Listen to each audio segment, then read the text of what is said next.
Okay, तो आज जो हम प्रश्न उठा रहे हैं वो प्रश्न ये है कि पूर्वी भारत में जलवायु परिवर्तन के कारण उत्पन्न प्रवासन की प्रवृत्ति की विवेचना कीजिए। यह किस प्रकार जलवायु परिवर्तन को एक धीमी गति से उत्पन्न होने वाली आपदा के रूप में प्रकट करता है। इसकी सामाजिक, आर्थिक और पारिस्थितिक प्रभावों की समालोचनात्मक मूल्यांकन करिए। अब देखो, इसमें जो इसका जो प्रश्न है वो प्रश्न, इसमें जलवायु परिवर्तन नहीं है या पूर्वी भारत का इसमें विशेष महत्व तो नहीं है। जो हमें एनालाइज करना है यहाँ पर वो प्रवासन में प्रवृत्ति को हाईलाइट करना है। अब दो तरह की प्रवृत्ति होती है, ट्रेंड एनालिसिस या पैटर्न दो तरह से होता है माइग्रेशन का। वो कैसा होता है, एक जनरल, अगर जलवायु परिवर्तन नहीं था तो आज तक कैसा ट्रेंड रहा, हमें एक पहले तो इसके बारे में देखना है।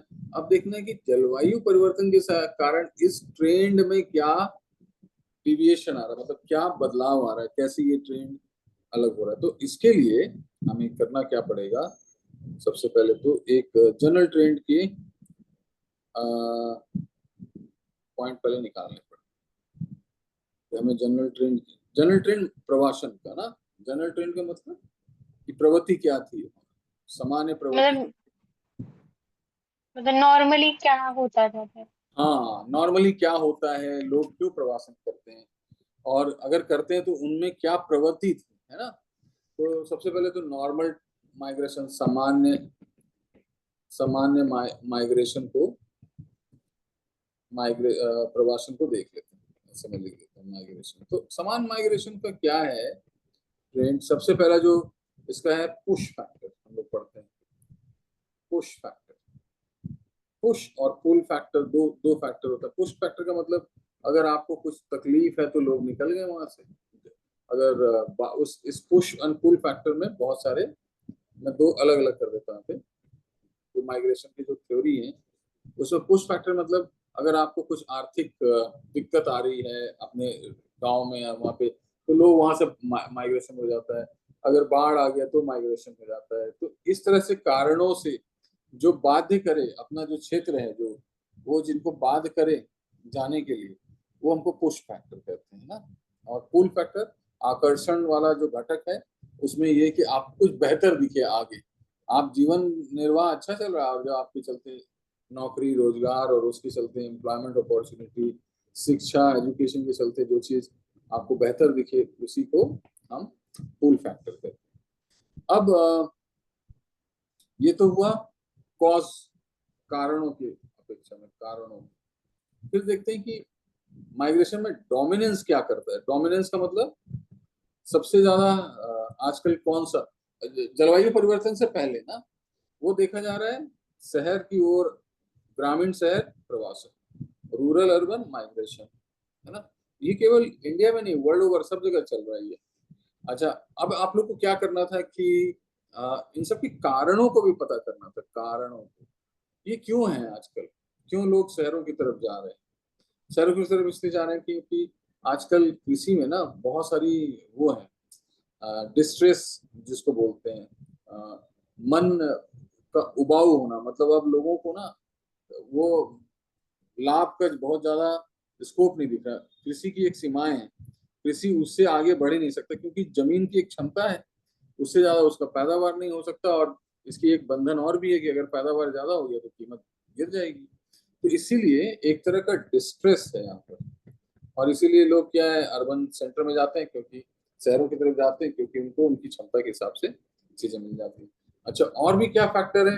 हाँ, भारत में मौसमी एक अलग है, सीजनल माइग्रेशन है। अब सीजनल माइग्रेशन बड़ा गजब होता है, इसको हम चक्रीय माइग्रेशन भी कहते हैं।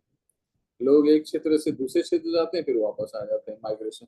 तो हमें पहले माइग्रेशन की जनरल जो उसके सामान्य प्रवृत्ति है उसके बारे में हमें देखना है। अच्छा, माइग्रेशन में ज्यादातर लोग, जो अगर हम देखें कि कौन से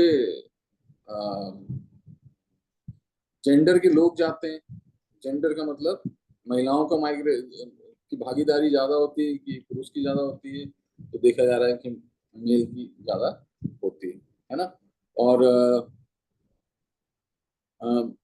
महिलाएं उसी समय जाती हैं जब उनका मैरिज हो रहा हो, एक तरह का श्रम में भागीदारी करने के लिए ना, इस तरह से जाते हैं। तो हमें इस तरह से चीजों को पहले पकड़ना है। अच्छा, किस क्षेत्र के लोग ज्यादा माइग्रेशन करते हैं, अच्छा, अब ये याद रखना कि जब हम बात कर रहे हैं माइग्रेशन की, तो हमें केवल गांव नहीं देखना, हमको शहर भी देखना है।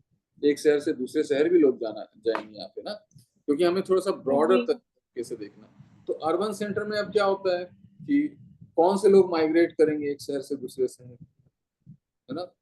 फॉर्मल सेक्टर, संगठित क्षेत्र के लोग और गैर संगठित क्षेत्र के लोग, गैर संगठित। गैर इनफॉर्मल सेक्टर के लोग ज्यादा माइग्रेट करेंगे। अच्छा बताओ, कारण बताओ तो इनफॉर्मल सेक्टर के लोग क्यों ज्यादा करेंगे? रोजगार की कमी आएगी। हाँ, क्योंकि क्या होता है,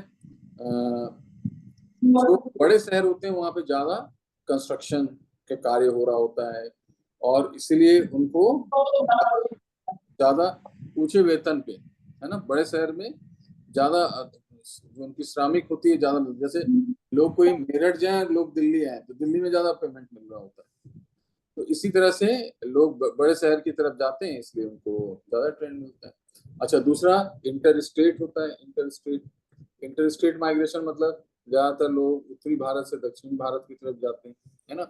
ऐसा क्यों? अच्छा, सबके कारण जानोगे ना तभी आप समीक्षा कर पाओगे, नहीं तो आपकी समीक्षा में थोड़ा ढीलापन आ जाएगा। इसलिए क्योंकि उत्तर भारत में क्या है, यहाँ के जो श्रमिक है ना, वो कम पढ़े लिखे होते हैं, इसलिए उनकी अवसर लागत जो होती है श्रमिकों की, वो कम होती है। कम होती है मतलब यहाँ पे क्या होता है, दक्षिण भारत में जो श्रमिक है, लेबर है, वो ज्यादा पढ़ा लिखा होता है, उसकी अवसर लागत ज्यादा होती है। जैसे आप इंजीनियर है, आपने अगर इंजीनियरिंग नहीं किया तो आप 50,000 से ज्यादा का काम करोगे तभी जा पाओगे वहां पे। मतलब आप समझ लो, आप डॉक्टर हो, अगर आप डॉक्टरी कर रहे होते तो हर महीना आप कम से कम 50-60 हजार रुपये कमा लेते, तो आप दूसरा काम उसी समय करोगे जब 50,000 से ज्यादा की कीमत मिले। तो 50,000 जी डॉक्टर का क्या हुआ, औसत लागत होता है, अपॉर्चुनिटी कॉस्ट होता है ना, अवसर लागत, यस। तो इस तरह से चीजों की विवेचना करना पहले आप, तभी आप बता पाओगे कि माइग्रेशन अब जो जलवायु परिवर्तन के चलते है, क्या माइग्रेशन में अवसर लागत का अब कोई उद्देश्य रह गया है क्या? क्या? तो उत्तर भारत से यहाँ पे डिफरेंट तरीके से यहाँ पे लोग जाते हैं। अच्छा चलो, तो इस तरह से पहले हमें क्या करना चाहिए, हमें हर तरह से अपने पैमाने को ढूंढ लेना चाहिए। अब जब पैमाने को ढूंढ लिया गया ना, तो अब हमें क्या करना होगा, अब देखना होगा कि जलवायु परिवर्तन हो रहा है। अच्छा, जलवायु परिवर्तन कैसा होता है? दो प्रकार के जलवायु परिवर्तन होता है। एक होता है जलवायु, क्लाइमेट चेंज, क्लाइमेट चेंज, है ना, या फिर डिजास्टर, दो तरह का होता है। एक होता है सडन, त्वरित, सडन। एक होता है क्रीपिंग, धीमी गति से, क्रीपिंग। सडन वाला क्या होता है, जैसे अर्थक्वेक, वो तुरंत आया, तुरंत उसके जो नुकसान है ना हम तुरंत देख लेते हैं। और एक होता है क्रीपिंग, जो धीमे धीमे धीमे धीमे आता है और आपके साथ कई लंबे वर्ष तक रहता है और फिर धीरे धीरे जाता है, क्रीपिंग, है ना? जैसे एग्जाम्पल देखो, इसका एग्जाम्पल है सूखा। सूखा आएगा ना तो आपको पता नहीं चलेगा, अच्छा लगाएंगे लोग, अच्छा बारिश आएगा आएगा, और सूखा आता है तो पूरे साल भर तक रहेगा फिर चला जाएगा, पर रहेगा साल भर तक आपके साथ। जैसे क्रिपिंग का बहुत अच्छा उदाहरण है, आप समझ पाओगे, कोविड-19, देखो आने में कितना टाइम लगाया था, वो 2 साल के बाद आया चाइना से, और कितने दिन तक रहा हमारे साथ, अभी क्या तबाही मचा। क्रिपिंग के साथ एक ये होता है, जो धीमी गति, क्रिपिंग का मतलब धीमी गति से जो जलवायु परिवर्तन होता है, उसके साथ एक खासियत होती है, वो अदृश्य होता है। हम उसकी जो आहट है ना, हमें पता नहीं चलती, जब वो आ जाता है और जब हमें पता रहता है कि अब कोई चारा नहीं है, तब वो, जब उसके प्रभाव दिखने लग जाते हैं ना, तब हमें समझ में आता है, अच्छा ये आ गई। जैसे कि अभी एक आपको बताता हूँ, सॉइल इरोजन, ये क्रिपिंग है, धीमे धीमे आ रहा है। अब जब ये अपर्दन होगा ज्यादा, जब इसका पूरे विनाशकारी स्थिति में पहुंच जाएगा, तब हम सोचेंगे अरे ये तो एक तरह का घटना है, डिजास्टर है, संकट है बहुत बड़ा, तब पता चल पाता है। तो अब क्या है, क्लाइमेट चेंज में ड्रॉट, क्लाइमेट चेंज में जो मौसमी परिवर्तन है, ये उसके चलते अब जो प्रवृत्ति आई है, उसके बारे में अब हमें एनालिसिस करना है। तो सबसे पहले तो देखो कि push factor and pull factor, यहाँ से स्टार्ट करते हैं ना। तो देखो अभी यहाँ से आप समझ पाओगे, जो पुश फैक्टर है, पुश फैक्टर मतलब गरीबी के कारण, आपस की लड़ाई के कारण, बेरोजगारी के कारण, जो गृह क्षेत्र में होता है, उससे जब हम आगे बढ़ते हैं उसको हम कहते हैं पुश फैक्टर। तो पुश फैक्टर में पहले क्या था, गरीबी मुख्य कारण बनता था, है ना। अब पुश फैक्टर में क्या जी कारण बन सकता है कि क्यों पुश फैक्टर का कारण क्यों बदल सकता है, मैंने अब लोग क्यों जाएंगे अपनी जगह से दूसरे जगह। तो अब ये देखा जा रहा है, जैसे मैं बताता हूँ, अब ये देखा जा रहा है कि सैलिनिटी, सॉइल में सैलिनिटी और हीट वेव्स जो अभी बहुत ज्यादा चल रहे हैं ना, गर्मियों में हीट वेव, तो उससे क्या होता है, फसल जल्दी खराब हो जाते हैं। फसल जल्दी खराब हो जाते हैं तो अब लोगों की लाइवलीहुड खत्म हो जाती है, कोलैप्स हो जाती है लाइवलीहुड। लाइवलीहुड मतलब जीविकोपार्जिका, समझ पाए आप बात को? जी सर। जी सर। सर हीट वेव्स की वजह से बाढ़ भी आ रही है सर, ग्लेशियर्स पिघल रहे हैं। हाँ, ग्लेशियर्स पिघल रहे हैं, तो इसमें जो लोग हैं उनकी जीविकोपार्जिका खत्म हो रही है। तो अब बताओ प्रवृत्ति कैसे बदल गई, पहले कौन लोग माइग्रेट करते थे, अब कौन लोग माइग्रेट करेंगे। पहले बेहद गरीब लोग माइग्रेट करते थे जी जिनके सर। पास, अब कौन लोग करेंगे, अब सीमांत लोग करेंगे ना, जो गरीबी रेखा से जस्ट ऊपर है। जी सर। तो देख रहे हो प्रभाव आया ना। जी सर। मेरी बात समझ पाए, जी सर। समझ गए ना। तो कैसे परिवर्तन आया, जी सर। कैसे परिवर्तन आया, माइग्रेशन करने वाली की संख्या क्या होगी, कम होगी कि ज्यादा होगी, सर ज्यादा होगी। ज्यादा होगी। तो इसका मतलब आप समझ गए। अच्छा, पुश फैक्टर का मतलब क्या होता है कि हमें जो अपॉर्चुनिटी, नहीं, सॉरी। अपॉर्चुनिटी, पुश फैक्टर में अपॉर्चुनिटी नहीं, संकट, परेशानी ना, दिक्कतें हाँ जो हमें, जी सर, बाध्य हो जिसकी। हाँ। और पुल फैक्टर में आकर्षण होता है। तो आप बताओ क्या पुल फैक्टर ज्यादा मजबूत कौन सा होगा, जलवायु सर पुश परिवर्तन, फैक्टर। Push factor. अच्छा, पुल फैक्टर ज्यादा होगा क्या प्रभावशाली? नहीं सर, इस केस में तो सर पुश ही होगा। एग्जैक्टली, पुल फैक्टर का अब प्रभाव कम हो चुका रहेगा। अब वो बिना किसी कारण, किसी का अपना व्यक्तिगत चॉइस होगा, किसी का, कोई किसी के माँ बाप रहते हो या किसी की शादी वहां हो रही है ऑस्ट्रेलिया में, तो ऐसे परिवर्तन, ऐसे चीजों के बदलाव के कारण व्यक्तिगत, जो कि इनवॉलेंट्री किसी के कारण ना हो, तो अब पुल फैक्टर का जो प्रभाव है वो कम हो जाएगा। तो हमें ऐसे कारणों को यहाँ बताना था। बात समझ पाए? तो आपको बताना होगा कि देखो अब पुश फैक्टर ज्यादा प्रभावशाली हो जाएगा, पुल फैक्टर क्या होगा, उसका एग्जिस्टेंस अब खत्म हो जाएगा। चलो ऐसे करके हमें अंडरलाइन करना पड़ता है। अब अगर हम लोग बोलें कि rural urban migration, rural urban migration, तो बताओ पहले कैसा था, अब कैसा होगा रूरल अर्बन माइग्रेशन में।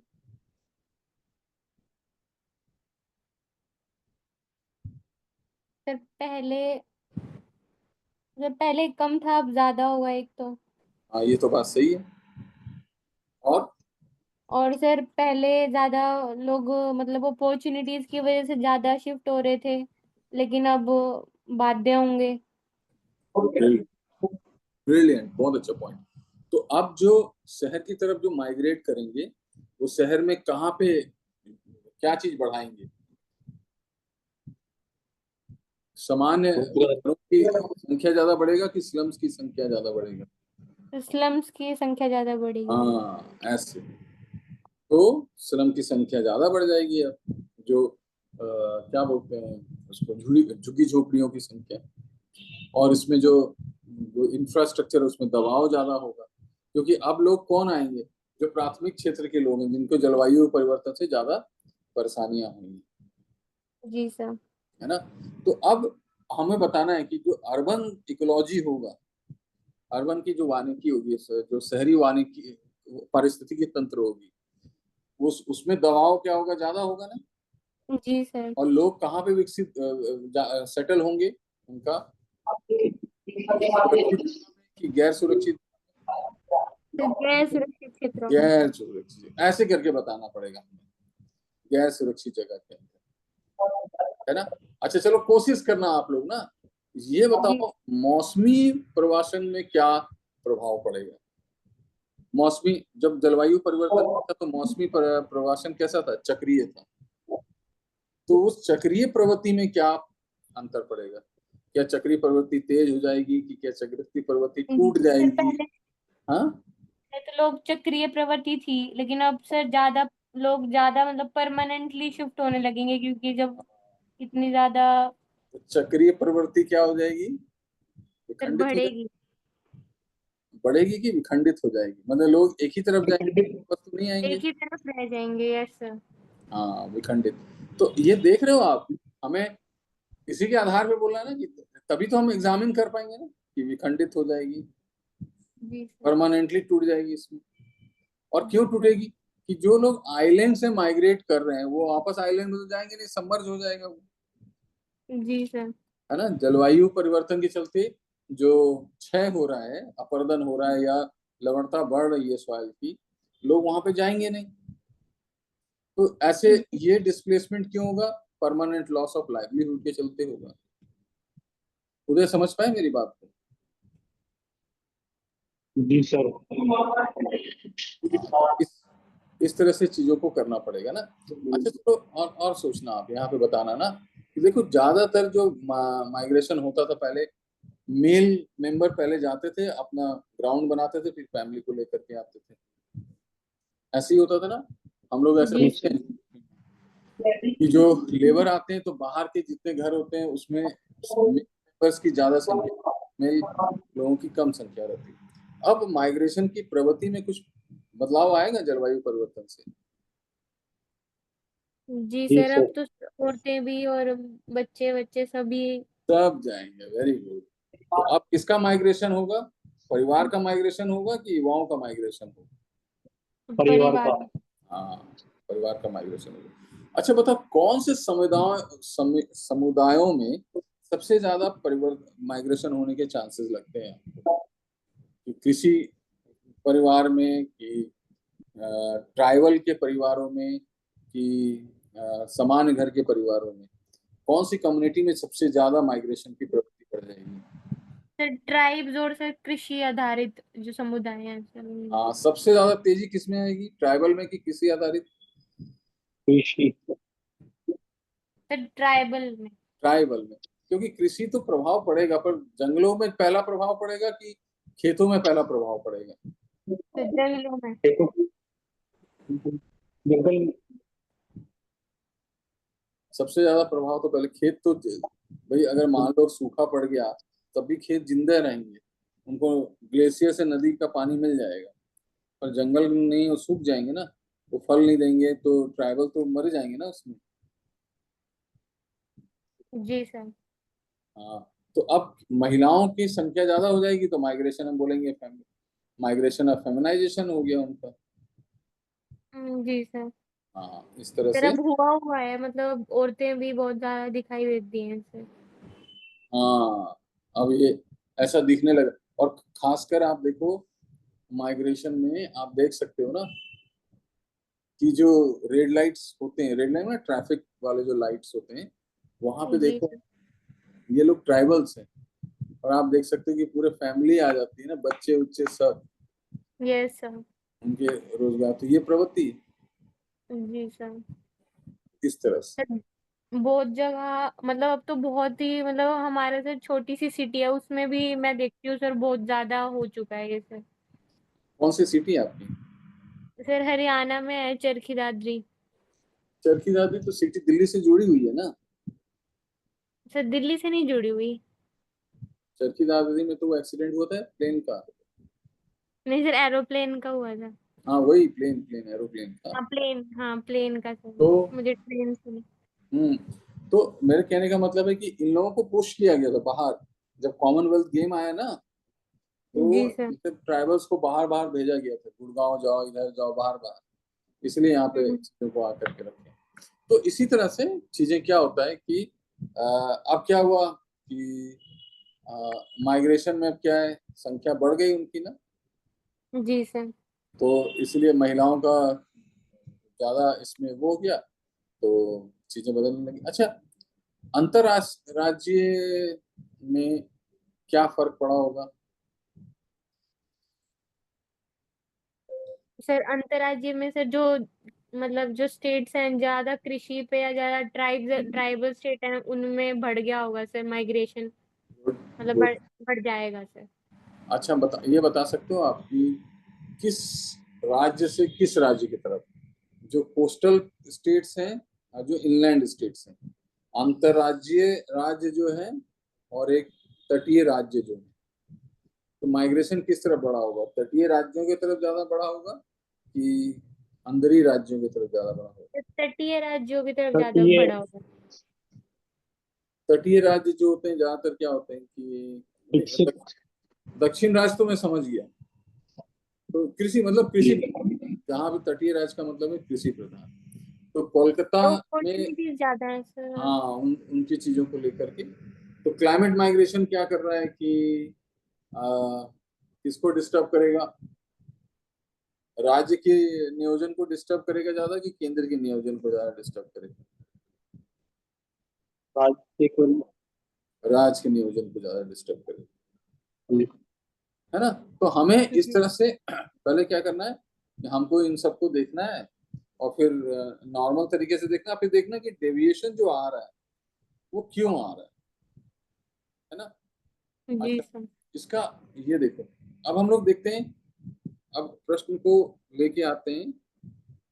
तो जब मैंने देखा ना, ये मैंने आपको बताया, देखो इवैल्यूएशन, एग्जामिन और एनालिसिस में क्या फर्क होता है।